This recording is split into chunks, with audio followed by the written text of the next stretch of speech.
Welcome. In this video, I'll show you how to set working days and holidays here in Zoho Projects. All right, so first up, besides your profile right here at the top right, you have the gear icon or setup. Just click on it. Now, in the left panel, go ahead over to a portal configuration. Okay, click on it, and as you can see here, we now have the option to click on business calendar, like so. And first up in this tab, business hours, you can go ahead and click on new business hours to set up your new business hour.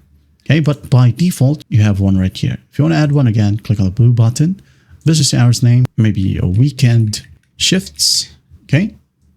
Working hours, always 24/7, or same hours every day, or different hours every day, okay?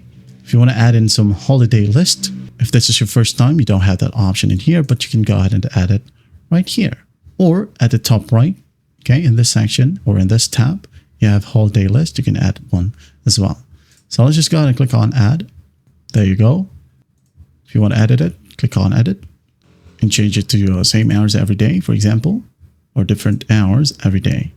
So let's say I'm going to remove the weekdays right here, and I'm just going to add Sunday, like so, 9 a.m. to 6 p.m. If you want to edit the time, just click on edit. I'm going to add one right here as well. Just click on update. Okay. Now for holidays, click on holiday list right here in this tab. New holiday list. Give it a name, for example, PH or Philippines holidays.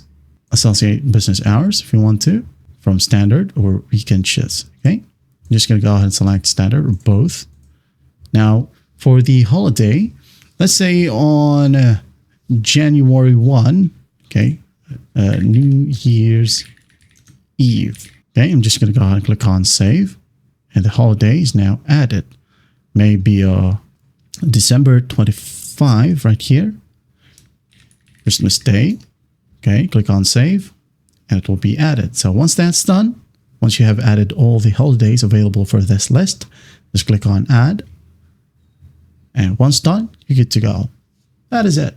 That is how you set working days and holidays in Zoho Projects. Well, I hope this video helps, and I'll see you in the next one.